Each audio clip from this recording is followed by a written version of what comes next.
Bismillahirrahmanirrahim. Assalamualaikum warahmatullahi wabarakatuh. Jumpa lagi dengan saya di channel Rabu Misteri. Pada kesempatan kali ini, seperti biasanya, saya akan membagikan sebuah kisah. Kisah ini berjudul Teror Penghuni Laut Malam. Cerita ini ditulis oleh Kang Dioseta. Dan bagi kalian yang ingin langsung membaca karya-karya beliau, bisa langsung klik link yang berisi profil beliau yang sudah Mimin sisipkan di kolom deskripsi video ini. Namun sebelum kita lanjut ke inti ceritanya, alangkah lebih baik bagi teman-teman yang belum subscribe, silahkan bisa tekan tombol subscribe terlebih dahulu. Dan jangan lupa aktifkan lonceng notifikasinya agar tidak ketinggalan video-video terbaru dari kami. Untuk itu langsung saja, tanpa kita buang-buang waktu lagi, dan inilah kisahnya.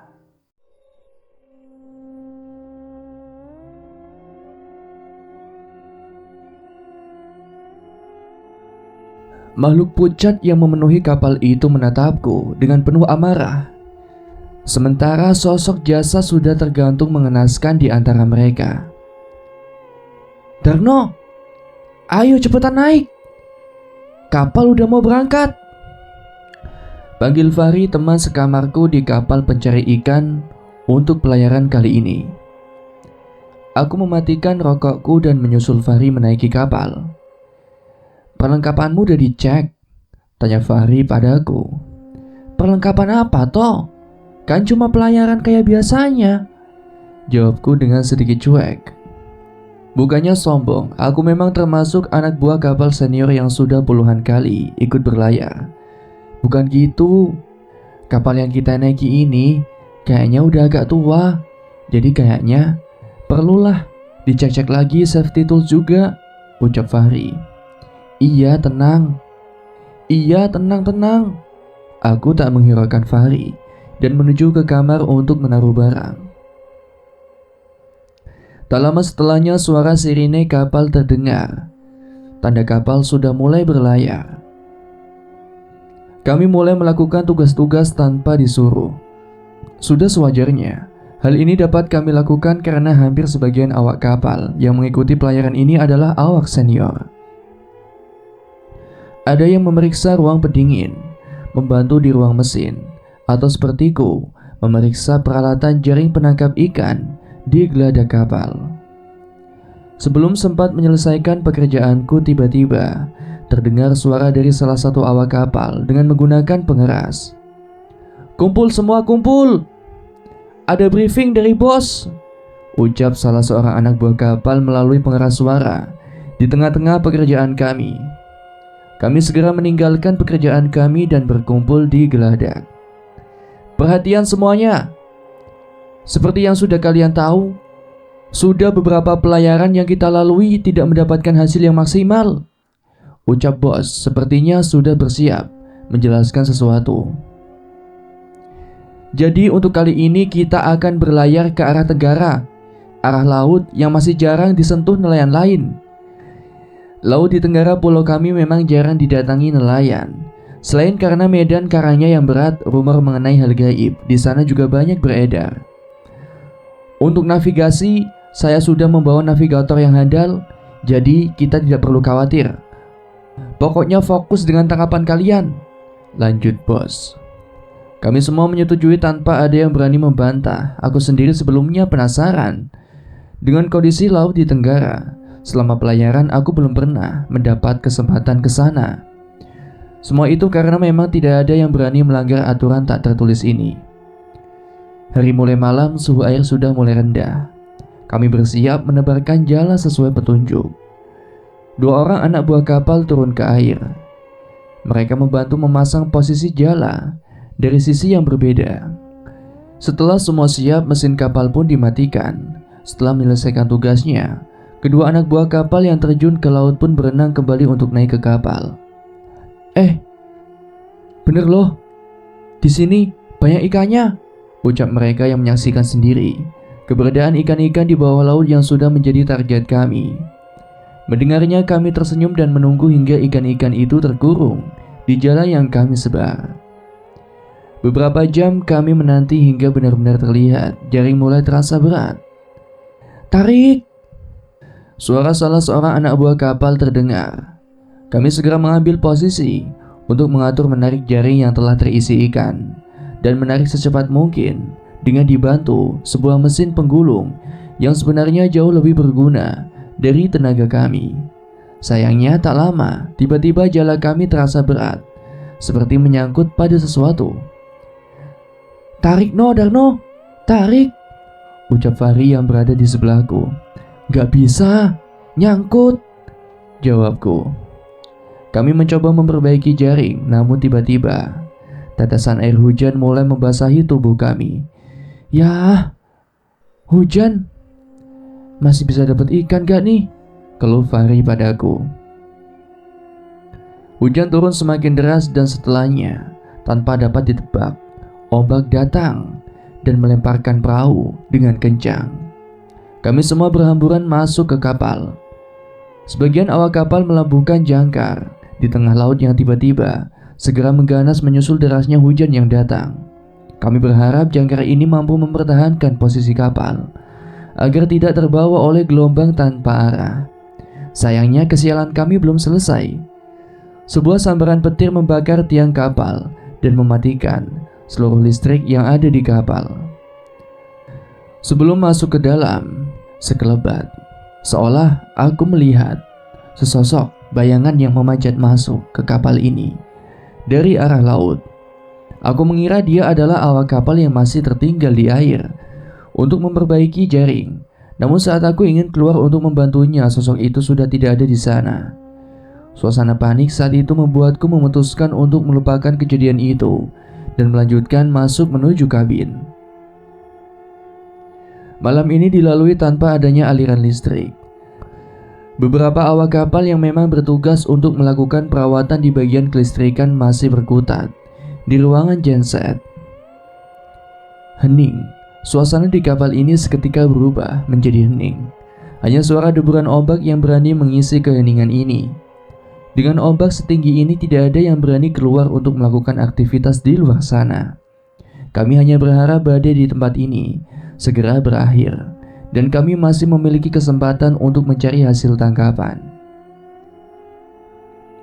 Aku mencoba untuk tidur dengan kondisi seperti ini, namun sepertinya kali ini aku membutuhkan waktu lebih lama untuk tertidur. Di tengah rasa kantukku, samar-samar terdengar suara pintu terbuka perlahan. Dengan setengah sadar aku membuka mata dan memastikan teman sekamarku masih berada di kasurnya. Awalnya aku ingin membiarkan saja pintu yang terbuka itu dengan rasa kantuk yang telah menguasaiku. Namun gelombang laut membuat pintu itu terus berayun dan membuat suara gaduh. Aku turun dari kasurku, berjalan perlahan dan menyentuh daun pintu untuk menutupnya.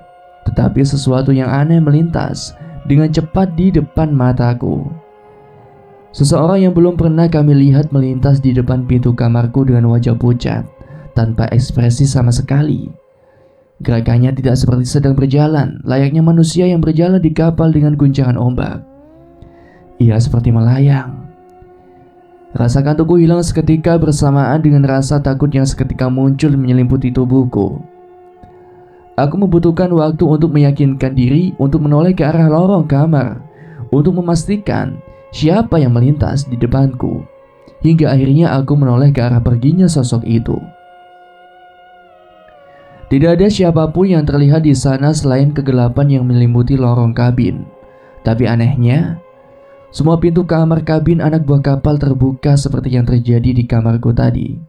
Mataku tertuju pada sebuah cahaya yang muncul dari sebuah kamar yang kutahu itu adalah kamar Fahri. Kemungkinan dia sudah mempersiapkan lampu emergensi untuk keadaan seperti ini, dan saat itu juga aku memutuskan untuk menghampirinya.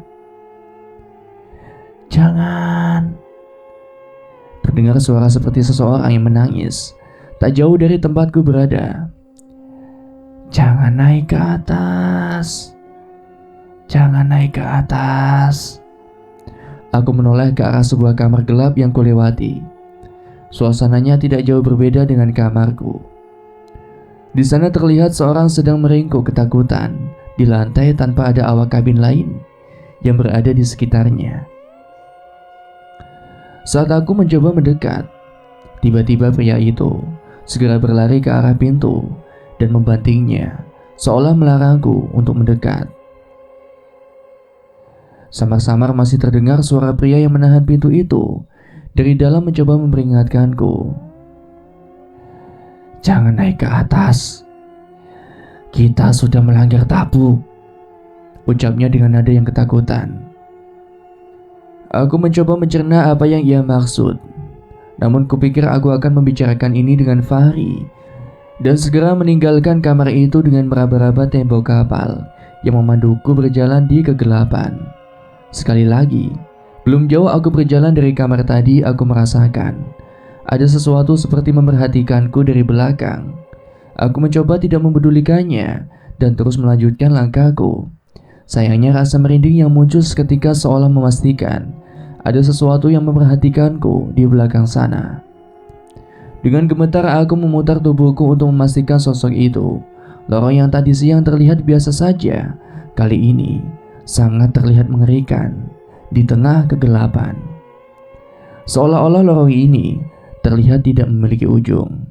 Jauh dari dalam kegelapan aku melihat sebuah pergerakan yang mendekat. Manusia? Bukan. Sesuatu yang berukuran pendek, tidak lebih tinggi dari lututku. Namun benda itu bergerak tanpa ada pengaruh guncangan di kapal ini. Aku berusaha berpikir bahwa itu adalah tikus atau hewan lain, atau setidaknya sebuah benda yang bisa bergerak. Sayangnya prasangkaku musnah bersama kemunculan sesosok makhluk yang mendekatiku. Kepala? Sebuah kepala makhluk berambut panjang dengan wajahnya yang pucat muncul dari lantai lorong kabin, seolah melayang mendekatiku.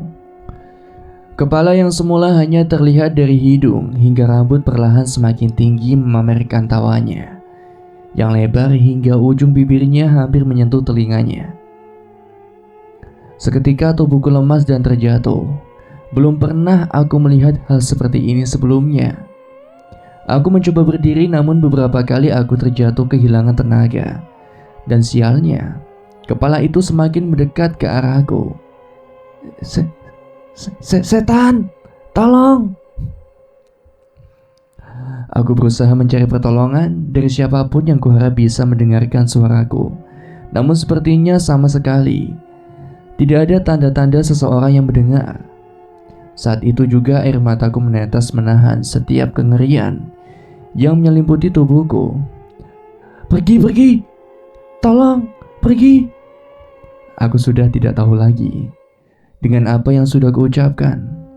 Namun di tengah kesadaranku yang berada di ambang-ambang, aku merasakan seseorang menarik tubuhku ke belakang. Entah apa yang terjadi setelahnya, tiba-tiba aku sudah berada di sebuah kamar dengan sedikit cahaya, dengan tangan yang menutup mulutku, seolah bermaksud menahanku agar tidak berteriak. Mereka yang menarikku segera mematikan lampu emergensi di kamarnya dan menatap ke arah pintu kamar yang masih terbuka. Kami menunggu dengan degup jantung yang terus berdetak dengan tidak tenang. Mulutku tertutup, namun saat itu mataku masih bisa melihat dengan jelas sosok kepala pucat yang melintas di depan pintu kamar kabin, tepat di hadapanku. Napasku terengah-engah, seolah tidak percaya dengan apa yang kulihat. Tenang dulu, tenang, biar aman dulu. Terdengar suara seseorang yang kukenal berada di antara orang-orang yang menarikku. Itu adalah suara Fahri. Mendengar suaranya, aku menjadi cukup tenang. Aku mencoba mengatur napasku dan mencoba mengumpulkan keberanianku. Melihatku sudah mulai tenang, seseorang yang menahanku melepaskan tangannya dan berjalan, mencoba mengintip ke arah luar. Ia mencoba menutup pintu kamar, namun entah mengapa pintu itu selalu terbuka dengan sendirinya. "Kamu ngapain keluar kamar?" ucap Fahri. Aku membalikkan badan. Sudah ada dua orang lain di kamar ini selain Fahri. Ini ada apa sebenarnya, Fahri? Makhluk-makhluk itu apa? Tanya aku. Fahri menoleh kepada dua temannya yang sepertinya juga tidak memiliki petunjuk. Kami juga nggak tahu, Darno. Seumur-umur ikut kapal, belum pernah ada kejadian kayak gini, jelas Fahri. Saya Karto, ini teman saya Binsar. Kami kesini karena melihat kamar Fahri ada cahaya, jelas seseorang yang bernama Karto. Sepertinya dia yang tadi menyelamatkanku ke kamar ini. Terus, teman sekamarmu mana, Fahri? Tanya aku. Entah, aku nggak tahu. Tadi dia bilang itu mau ke atas, mau ngecek sesuatu. Tapi, udah beberapa jam, dia nggak kembali, jawab Fahri. Seketika aku teringat perkataan seseorang dari salah satu kamar yang melarangku untuk naik ke atas. Saat itu juga aku merasakan firasat tidak enak dengan teman sekamar Fahri yang naik ke atas. Tadi, di beberapa kamar sebelum kamar ini, ada awak kabin yang menangis dan bilang ke saya supaya jangan naik ke atas. Ceritaku pada mereka. Maksudnya gimana, Nok? Katanya dia, kita itu sudah melanggar hal tabu. Saat itu juga Fahri dan kedua orang lainnya saling bertatapan. Terlihat erat wajah kekhawatiran terpampang di wajah mereka. Fahri, siapin barang-barang yang kemungkinan bisa terpakai. Senter, pisau, tali atau apapun. Kita cek keadaan yang lain, ucap Binsar yang terlihat paling berani di antara kami. Fahri mengangguk dan mulai mempersiapkan tas dan mengambil barang-barang dari lokernya. Beruntung Fahri masih bisa menemukan satu buah senter. Sementara lampu emergency bisa kami simpan untuk hal darurat lain. Dengan sigap kami membantu memasukkan barang-barang itu ke dalam tas dan bersiap untuk meninggalkan kamar. Sesekali suara sambaran petir terdengar memegahkan telinga kami. Derasnya hujan yang turun menimbulkan suara bising yang membuat kami harus sedikit berteriak untuk berbicara satu sama lain. Gimana? Ada orang? Tanya Binsar. Karto yang sedang membuka pintu kamar menggeleng-gelengkan kepala dan menunjukkan sebuah kamar kosong dengan barang yang sudah berantakan. Gak ada. Mungkin dia sudah pergi duluan, jawab Karto. Kami melanjutkan perjalanan kami dan memeriksa satu persatu kamar yang kami lewati. Tak seperti yang kami duga, kamar-kamar yang kami kira masih dihuni awak kapal ternyata sudah kosong. Berarti sedari tadi hanya kamar di lorong ujung tempatku dan Fahri istirahatlah yang masih baru menyadari keadaan ini. Sekilas aku teringat seseorang yang memperingatkanku tadi untuk tidak naik ke atas, tetapi sepertinya akan percuma bila aku menjemputnya untuk membawanya ke atas tempat yang ia larang itu. Dengan hanya bermodalkan sebuah senter, kami melanjutkan perjalanan kami. Semakin lama kami berjalan, semakin banyak hal aneh yang kurasakan. Salah satu yang paling mengganggu adalah suara tangis seorang wanita yang tersamar oleh suara deburan ombak.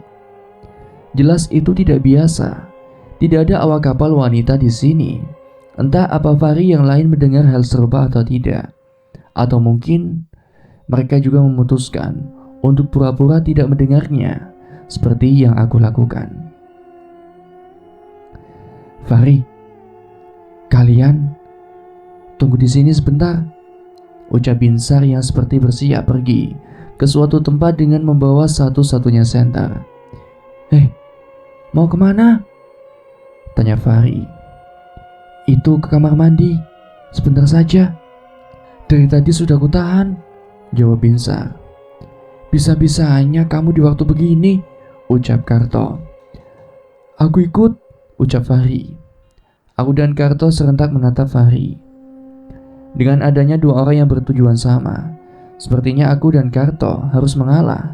Toh sebenarnya itu juga hal yang lumrah. Bukan tanpa alasan aku memilih untuk menunggu di luar. Di film-film yang kutonton, kamar mandi adalah salah satu tempat favorit kemunculan makhluk-makhluk halus yang berniat ingin mengganggu. Di tengah lamunanku dan Karto, suara air kamar mandi terdengar seperti menandakan Binsar dan Fahri sudah menyelesaikan urusannya. Ternyata Binsar dan Fahri memang tidak menghabiskan waktu lama di kamar mandi dan seperti terburu-buru keluar dari tempat itu. "Sudah?" tanyaku. Fahri mengangguk, namun aku seperti melihat ada yang berbeda dari wajah mereka berdua. "Kamu gak apa-apa kan, Binsar?" tanya Karto yang sepertinya juga merasa aneh dengan tingkah laku mereka berdua. Sepertinya sudah terjadi sesuatu di kamar mandi tadi. Kami memutuskan untuk tidak bertanya lebih jauh. Mungkin saja mereka memang sengaja tidak menceritakan untuk mencegah hal-hal buruk terjadi lagi. Kami berjalan perlahan di tengah kegelapan. Sesekali aku menoleh ke belakang, memperhatikan setiap jalan yang kami lalui di tengah kegelapan itu. Entah setelah selesai dari kamar mandi tadi, aku merasakan udara yang lebih dingin dari biasanya. Selang beberapa lama kami mendengarkan suara seperti pintu yang tertutup. Bukan suara ringan seperti pintu kamar, melainkan suara pintu yang lebih besar seperti pintu kamar mandi. Tak lama setelahnya, sebelum mencapai tikungan lorong, Karto menarik lenganku dan menahanku untuk mengikuti Fahri dan Binsar. Kenapa toh?" tanyaku. "Shh, kita mundur dulu," ucap Karto sambil berbisik. "Terus Fahri sama Binsar gimana?" tanyaku berbisik, mengikuti nada suara Karto. Karto memberiku isyarat untuk menoleh ke belakang. Samar-samar dari sana terlihat cahaya senter yang menyorot ke dinding lorong. Seketika aku teringat, tadi senter dipegang oleh Binsar, tapi kenapa sepanjang perjalanan dari kamar mandi tadi Binsar tidak menyalakan senternya? Aku mulai mengerti maksud Karto dan segera mundur ke belakang tepat di arah cahaya itu. "Kalian kemana? Kok ninggalin kita sih?" tanya Fahri yang tiba-tiba muncul dari arah belakang kami. Seketika keringat dingin mengucur deras di tubuhku. "Emangnya kalian bisa lihat jalan tanpa senter?" lanjut Binsar. Karto hanya terdiam melihat kemunculan Binsar dan Fahri. Sepertinya ia pun mencoba menahan rasa takutnya sebelum menceritakan apa yang terjadi. Bukannya kalian sudah keluar dari kamar mandi sejak tadi?" tanyaku. Fahri dan Binsar saling menatap. "Ini kita baru selesai kok. Susah juga, gelap-gelapan di kamar mandi," jelas Fahri. "Emang ada apaan?" Karto yang terlihat pucat mencoba mengatakan apa yang terjadi tadi. Tadi itu kami melihat kalian berdua sudah keluar dari kamar mandi. Jadi kami yang ngikutin. Tapi pas di tikungan lorong, kami melihat cahaya senter yang dibawa Binsar dari belakang. Lah, dari situ aku baru sadar kalau ada yang aneh, jelas Karto. Binsar terlihat menelan ludahnya, namun sepertinya ia masih bisa untuk menahan rasa takutnya. "Ya sudah, lupakan itu. Kita lanjutin perjalanan dulu. Kita pastiin dulu. Coba cari bos atau petugas di atas," lanjut Binsar yang segera mengambil posisi terdepan dengan senternya. Aku mempersiapkan nyaliku sebelum akhirnya berjalan mengikuti Binsar yang berjalan di depan kami. Baru saja berjalan belum ada beberapa menit, tiba-tiba Binsar terhenti di tikungan lorong tempat tadi kami berhenti. Wajah Binsar terlihat terpaku menatap sesuatu yang tertutup tikungan lorong dari arah pandanganku. Apa mungkin mereka masih ada di sana? Wajah Binsar terlihat pucat. Aku dan yang lain segera mempercepat langkahku untuk menghampirinya. Benar, mereka masih ada di sana. Berdiri tak bergerak menuju tangga yang berada tidak jauh dari hadapannya. Itu mereka," ucapku dengan suara yang gemetar. Dari belakang wujud mereka hampir tidak ada bedanya dengan Fahri dan Binsar. Namun saat cahaya senter itu menyinarinya, sontak mereka menoleh ke arah kami berempat. Pucat. Wajahnya sungguh pucat, kayaknya kulit manusia yang sudah terendam berhari-hari di lautan. Hampir seluruh bagian wajahnya menyerupai Binsar dan Fahri, namun ada sesuatu yang berbeda. Aku mencoba memikirkan apa perbedaan dari wajah mereka, namun aku belum menyadarinya. Melihat kejadian itu, aku menarik tubuh Binsar dan yang lain. Lari, lari, ucapku. Aku memandu mereka kembali menuju sebuah kamar dengan pintu yang terbuka di dekat kami. Di situ kami menutup pintu rapat-rapat dan kembali mematikan lampu senter. Entah makhluk itu mengikuti kami atau tidak, tapi sepertinya kami sepakat untuk tidak bersembunyi dalam waktu yang lama. Kita nggak bisa gini terus. Kita berempat. Kalau ketemu makhluk begituan lagi, tabrak aja, ucap Binsar dengan logatnya yang khas. Sepertinya dia sudah lupa wajah pucatnya saat tadi melihat wajah makhluk itu. Aku takut. Tapi aku setuju sih sama Binsar. Kalau begini terus, kita bisa terjebak di sini, lanjut Fahri. Aku pun sama, kami berempat. Seharusnya kami berani menghadapi apapun yang muncul. Setelah mempersiapkan nyali, kami kembali keluar. Kali ini masing-masing dari kami menggenggam sesuatu untuk melindungi diri, mulai dari pisau lipat dan pipa besi pendek yang kami temukan di tempat kami bersembunyi. Kami berjalan perlahan menuju tikungan lorong tempat kami berpapasan dengan dua orang yang menyerupai Fahri dan Binsar. Beruntung kedua makhluk itu sudah tidak ada di sana. Sebuah tangga kecil terlihat sudah berada di hadapan kami. Di atas lantai adalah ruangan yang setara dengan geladak kapal. Di sana merupakan kamar petugas pengawas dan beberapa pihak yang bertanggung jawab dengan pelayaran ini. Kami bergegas menaiki tangga itu satu persatu hingga mencapai lorong besar yang menunjukkan pintu-pintu ruangan yang berhadapan langsung dengan jendela kapal. Di sini aku bisa melihat dengan lebih baik dari cahaya bulan yang masuk melalui jendela. Namun kami masih membutuhkan penerangan dari senter yang dibawa oleh Binsar. Fahri, di sini sepi juga. Perasaanku gak enak, ucapku. Fahri tidak menjawab. Diamnya menjelaskan bahwa perasaan yang mereka rasakan tak jauh berbeda dari yang kami rasakan. Sesekali hantaman ombak menggoyahkan kapal ini sehingga kami harus berpegangan pada sebuah tiang. Jadi sekarang kita ke arah mana? Tanyaku pada yang lain. Mungkin kita coba ke ruang kendali dulu, jawab Fahri. Aku setuju. Namun sebelum kami pergi, aku melihat Karto terpaku di depan kaca jendela yang basah dengan derasnya hantaman air hujan. Kita jangan keluar, ucap Karto. Kali ini giliran wajahnya yang terlihat pucat. Sesuatu pasti terjadi di luar sana. Dengan segera aku menghampirinya dan mendekat ke arah kaca jendela yang basah itu. Tepat saat melihat keluar ke arah geladak melalui kaca jendela ini.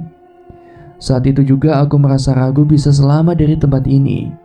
Berbeda dengan kondisi di dalam sini, di luar terlihat banyak orang yang sedang berdiri di geladak. Mereka tersebar hampir di setiap sisi kapal. Bukan, mereka bukan awak kapal, namun wujudnya benar-benar seperti manusia dan berpakaian layaknya manusia seperti kami. Namun wajahnya yang pucat, posisi berdirinya yang tidak terpengaruh oleh goyangan kapal yang sangat kencang, membuatku memastikan bahwa mereka bukanlah manusia biasa. Ah iya, aku ingat sesuatu. Perbedaan dari makhluk yang menyerupai Fahri dan Binsar tadi juga terdapat dari makhluk-makhluk itu. Tidak ada belahan di antara bibir dan hidung makhluk itu. Sekilas perbedaan itulah yang paling jelas di antara mereka dan manusia biasa. Sayangnya bukan itu yang seharusnya kukhawatirkan. Saat ini, di tengah gelapnya malam dan derasnya hujan, semua makhluk itu sedang menatap ke satu arah yang sama dengan wajah yang penuh amarah. Suara petir dan kilatan cahaya memperjelas wujud mereka yang sedang menatap ke arah kami. Pergi, kita pergi, ucap Binsar. Tapi kemana? Tanya Fahri yang juga terlihat panik. Aku tidak bisa berpikir, apakah ada tempat aman di kapal ini? Setidaknya sampai kita bisa bertahan hingga besok pagi. Itu, lihat itu. Kali ini Karto yang masih ketakutan menuju ke satu arah di luar jendela. Perlahan kami berjalan kembali ke arah jendela dan menatap ke arah yang ditunjukkan oleh Karto. Masih dengan tatapan mengerikan dari makhluk-makhluk itu. Namun bukan itu yang ditunjukkan oleh Karto, melainkan sesosok jasad yang tergantung terbalik di salah satu tiang kapal dengan tambang yang terikat di kakinya. Jelas, jasad itu tidak mati dengan cara yang wajar. Itu semua terlihat dari tubuhnya yang tergantung terbalik dengan darah segar yang mengalir dari setiap lubang wajahnya. Itu bos, ucap Fahri yang masih tidak percaya. Aku mengangguk sementara Binsar yang sebelumnya masih mampu menahan rasa takutnya kini terjatuh lemas seolah satu-satunya harapan kami untuk selamat sudah tergantung di sana. Entah apa yang akan terjadi lagi di malam ini. Yang pasti kami harus bersiap menghadapi makhluk-makhluk itu yang perlahan mendekat menghampiri kami.